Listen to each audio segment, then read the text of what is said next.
Hey family, and anybody else watching, and welcome back to As For Me and My House. Today it is Isaiah 32 through 35, and then one chapter in Psalm 46.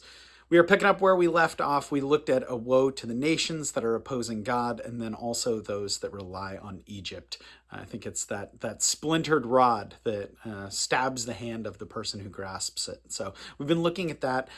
Today we're going to be looking at the kingdom of righteousness, the women of Jerusalem, distress, help, judgments, the joy of the redeemed, and then also God as our refuge there in Psalm. And that's what I want to talk about. I'll keep it really brief today, but all of that. So again, Isaiah 32 through 35, Psalm 46, and it's all going out to Troy today. So Isaiah 32. See, a king will reign in righteousness, and rulers will rule with justice. Each man will be like a shelter from the wind and a refuge from the storm, like streams of water in the desert and the shadow of a great rock in a thirsty land. Then the eyes of those who see will no longer be closed, and the ears of those who hear will listen. The mind of the rash will know and understand, and the stammering tongue will be fluent and clear. No longer will the fool be called noble, nor the scoundrel be highly respected, for the fool speaks folly. His mind is busy with evil. He practices ungodliness and spreads error concerning the Lord. The hungry he leaves empty, and from the thirsty he withholds water. The scoundrel's methods are wicked. He makes up evil schemes to destroy the poor with lies, even when the plea of the needy is just. But the noble man makes noble plans, and by noble deeds he stands. You women who are so complacent, rise up and listen to me. Your daughters who feel secure, hear what I have to say. In a little more than a year, you who feel secure will tremble. The grape harvest will fail, and the harvest of fruit will not come. Tremble, you complacent women. Shudder, you daughters who feel secure. Strip off your clothes and put sackcloth around your waists. Beat your breasts for the pleasant fields, for the fruitful vines, and for the land of my people, a land overgrown with thorns and briars. Yes, mourn for all the houses of merriment, and for the city of revelry. The fortress will be abandoned, the noisy city deserted. Citadel and watchtower will become a wasteland forever. The delight of donkeys a pasture for flocks, till the Spirit is poured upon us from on high. And the Spirit becomes a fertile field, and the desert becomes a fertile field, and the fertile field seems like a forest. Justice will dwell in the desert, and righteousness live in the fertile field. The fruit of righteousness will be peace. The effect of righteousness will be quietness and confidence forever. My people will live in peaceful dwelling places and secure homes in undisturbed places of rest. Though hail flattens the forest and the city is leveled completely, how blessed you will be, sowing your seed by every stream and letting your cattle and donkeys range free. Chapter 33. Woe to you, O destroyer, you who have not been destroyed. Woe to you, O traitor, you who have not been betrayed. When you stop destroying, you will be destroyed. When you stop betraying, you will be betrayed. O Lord, be gracious to us, for we long for you. Be our strength every morning, our salvation in times of distress. At the thunder of your voice, the peoples flee. When you rise up, the nations scatter. Your plunder, O nations, is harvested by young locusts. Like a swarm of locusts, men pounce on it. The Lord is exalted, for he dwells on high. He will fill Zion with justice and righteousness. He will be the sure foundation for your times, a rich store of salvation and wisdom and knowledge. The fear of the Lord is the key to this treasure. Look, their brave men cry aloud in the streets. The envoy of peace weep bitterly. The highways are deserted. No travelers are on the roads. The treaty is broken. Its witnesses are despised. No one is respected. The land mourns and wastes away. Lebanon is ashamed and withers. Sharon is like the Araba, and Bashan and Carmel drop their leaves. Now I will arise, says the Lord. Now I will be exalted. Now I will be lifted up. You conceive chaff. You give birth to straw. Your breath is a fire that consumes you. The people will be burned as if to lime. Like cut thorn bushes, they will be set ablaze. You who are far away, hear what I have done. You who are near, acknowledge my power. The sinners in Zion are terrified. Trembling grips the godless. Who of us can dwell with the consuming fire? Who of us can dwell with everlasting burning? He who walks righteously and speaks what is right, who rejects gain from extortion and keeps his hands from accepting bribes, who stops his ears against plots of murder and shuts his eyes against contemplating evil. This is the man who will dwell in the heights, whose refuge will be the mountain fortress. His bread will be supplied, and water will not fail him. Your eyes will see the king in his beauty, and view a land that stretches afar. In your thoughts, you will ponder the former terror. Where is that chief officer? Where is the one who took the revenue? Where is the officer in charge of the towers? You will see those arrogant people no more. Those people of those people of an obscure speech, with their strange and incomprehensible tongue. Look upon Zion, the city of our festivals. Your eyes will see Jerusalem, a peaceful abode, a tent that will not be moved. Its stakes will never be pulled up, nor any of its ropes broken. There the Lord will be our mighty one. It will be like a place of broad waters and streams. No galley with oars will ride them, no mighty ship will sail them, for the Lord is our judge. The Lord is our lawgiver. The Lord is our king. It is he who will save us. Your rigging hangs loose. The mast is not held secure. The sail is not spread. Then an abundance of spoils will be divided, and even the lame will carry off plunder. No one living in Zion will say, I'm ill, and the sins of those who dwell there will be forgiven. Chapter 34. Come near, you nations, and listen. Pay attention, you peoples. Let the earth hear and all that is in it, the world and all that comes out of it.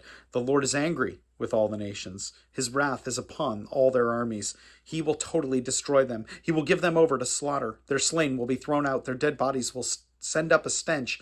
The mountains will be soaked with their blood. All the stars of heaven will be dissolved, and the sky rolled up like a scroll. All the starry host will fall, like withered leaves from the vine, like shriveled figs from the fig vine. My sword has drunk its fill of the heavens. See, it descends in judgment on Edom, the people I have totally destroyed. The sword of the Lord is bathed in blood. It is covered with fat, the blood of lambs and goats, fat from the kidneys of rams. For the Lord has a sacrifice in Basra and a great slaughter in Edom.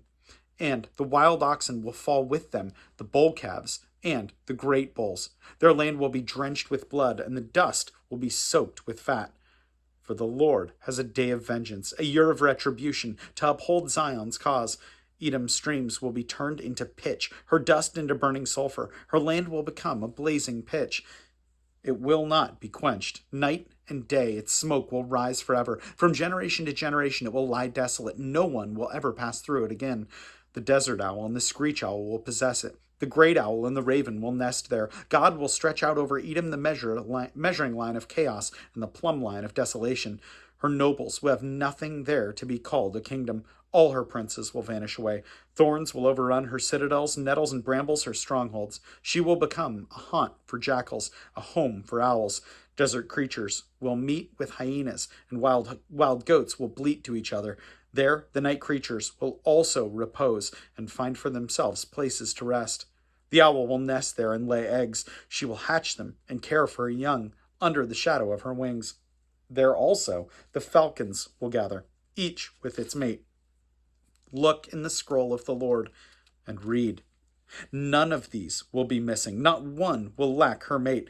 For it is his mouth that has given the order, and his spirit will gather them together. He allots their portions. His hand distributes them by measure. They will possess it forever and dwell there from generation to generation. Chapter 35. The desert and the parched land will be glad. The wilderness will rejoice and blossom. Like the crocus, it will burst into bloom. It will rejoice greatly and shout for joy. The glory of Lebanon will be given to it, the splendor of Carmel and Sharon. They will see the glory of the Lord, the splendor of our God.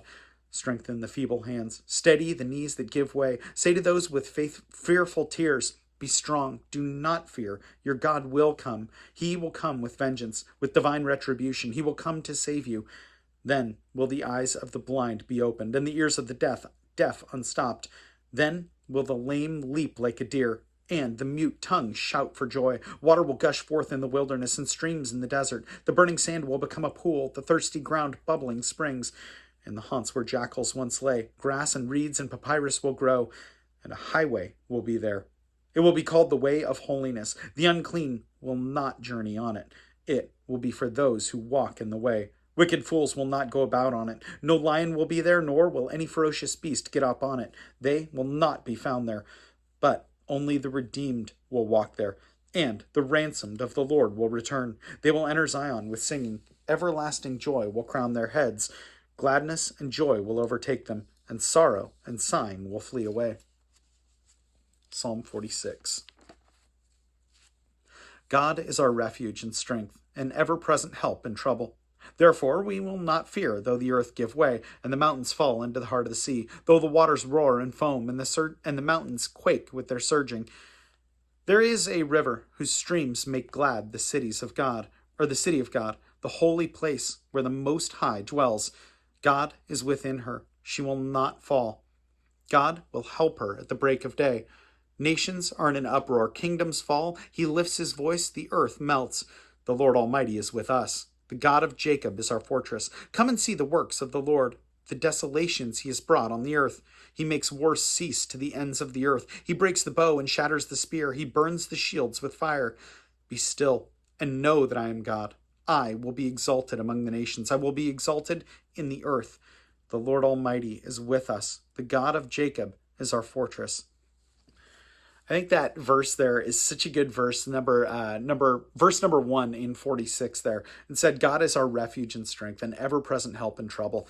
And the difference between our attention span and our love versus God's is unfathomable.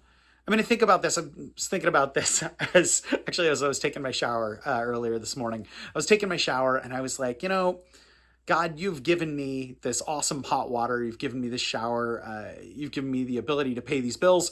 So, man, I'm really just gonna say thank you, and I'm gonna focus up for the rest of this shower. And man, I'm just gonna give you praise. And this time is gonna be yours because I do have so much to thank you for. I mean, I thank you that I have a job and the work that I have to do. And it's a pretty good amount of work. I mean, I have things that are going to keep me busy. I have this list that I need to do and this list that I need to do. And I need to remember to email that person. I need to do that pretty quick. I'll probably need to do that right when I get out of the shower. And then I'm going to, that wasn't me saying thank you. That was me getting distracted. God, thank you for that work. But even thank you for the house. I mean, good grief. It's amazing, God, that you have allowed us to live here. You've given us so many provisions, God. So thank you. I mean, it's an amazing amount of provisions. And yeah, there's work associated with that too. And I'm happy to do it. And I'm glad that I have that. There is a lot to do. I need to make sure that I do this list before Corinne gets back. I need to make sure I do this. And before I know it, and so quickly and so fast, my mind goes from this thankfulness in a matter of a minute, and it's completely absorbed with either tasks that I have to do or the things of this world or other hobbies. And it's amazing to me how quickly I get distracted. And I'm confronted with this verse. This verse is it should make us so glad that God does not have our attention span. God is our refuge and strength, an ever-present help in trouble. And I think about that, telling someone thank you for something and being very truly thankful, because I am thankful, and saying, hey, thank you so much for this. And then within just a matter of seconds, really trailing to somewhere completely different. And God is gracious and good and forgiving and just so loving.